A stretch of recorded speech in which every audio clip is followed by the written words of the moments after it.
बार फिर से स्वागत है आपका हमारे YouTube चैनल पर। और आज के इस वीडियो में मैं आपको बताने वाला हूं भगवान श्री जान राय जी के परिचय। वीडियो में आगे बढ़ने से पहले मैं आपको बता दूं भगवान श्री जान राय जी के बारे में, उनका मंदिर कहां पर है।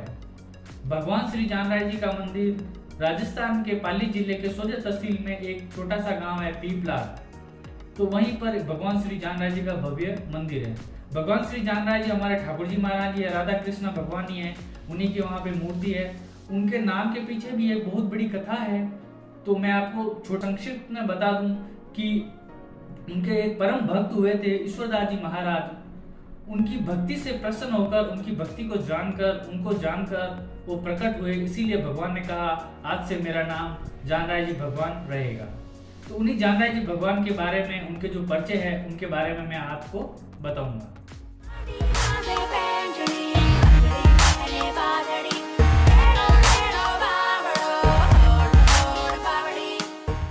एक बार क्या होता है कि बगड़ी नगर में एक जोगेश्वर मठ है, जहाँ पर रात को 4 चोर आ जाते हैं। पुजारी जी मंदिर में ही सो रहे होते हैं। पुजारी जी को पता चल जाता है कि हमारे मठ में चोर आए हैं।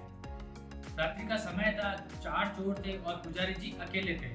तो पुजारी जी की हिम्मत नहीं हुई कि उनका सामना करे, उस सामना करने में असमर्थ थे।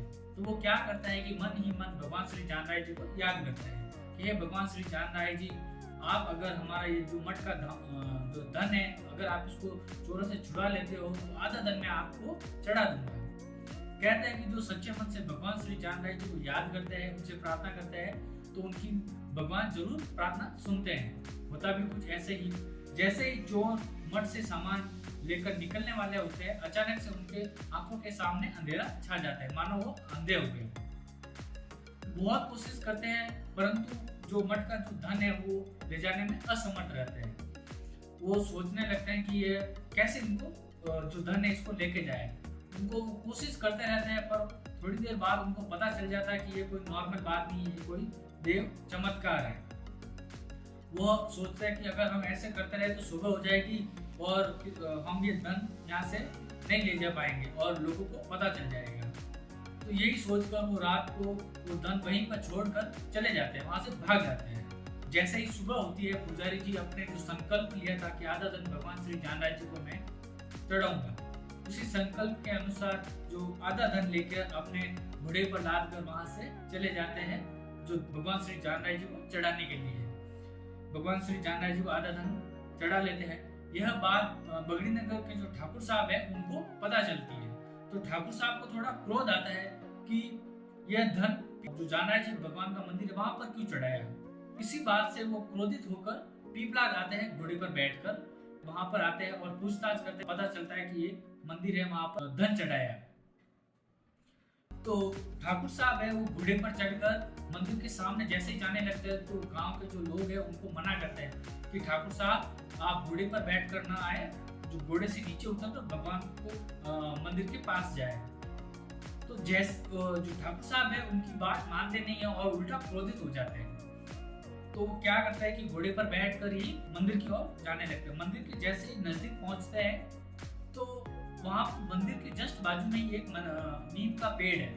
वहां से अचानक से एक नाग ठाकुर साहब के ऊपर गिर जाता है। जैसे ही गिरता है, अचानक से हुए इस हमले से ठाकुर साहब घबरा जाते हैं और घोड़े से अचानक से नीचे गिर जाते हैं। तो घोड़ा भी एकदम कूद जाता है और वो साइड में हो जाता है। और सिचुएशन ये बनती है कि ठाकुर साहब के ऊपर नाग जो है, लंबा सा नाग उनके ऊपर फन फैलाए बैठा है। और जो घोड़े है, घोड़ा के चारों पैर ठाकुर साहब के चारों तरफ हो जाते हैं। और ठाकुर साहब अचानक से हुए हमले से घबरा जाते हैं और उनको समझ में नहीं आता कि अभी क्या करना है। तो वहीं पर कुछ लोग खड़े होते हैं, तो ठाकुर साहब को बोलते हैं जो आपसे जो गलती हुई है भगवान श्री जान राय जी से माफी मांगो, और जो भगवान का जो कलश है इसमें कुछ भेंट चढ़ाओ। तो ठाकुर साहब भगवान श्री जान राय जी से माफी मांगते हैं और जो कलश है उनमें कुछ अपने ओर से दान दक्षिणा डालते हैं और ये संकल्प करते हैं कि जब तक मैं जीवित रहूंगा भगवान श्री जान राय जी को मंथली में 25 रुपए का जो दान चढ़ाऊंगा। कहा जाता है कि उन्हीं 25 रुपए से भगवान श्री जान राय जी के जो चंदन चौक है उनका निर्माण हुआ था। श्री जान राय जी चमत्कार था और किस प्रकार उन्होंने चोरों को अंधा किया और ठाकुर साहब को पर्चा दिया। वैसे भगवान श्री जामराज जी के बहुत सारे पर्चे हैं। अगले वीडियो में एक और है चमत्कार है, उसके बारे में मैं आपको बताऊंगा। तो दोस्तों आज की इस वीडियो में इतना ही। हम मिलते हैं आपको एक नए वीडियो में एक नए टॉपिक के साथ। तब तक के लिए नमस्कार, जय हिंद, जय श्री कृष्णा, जय जामराज।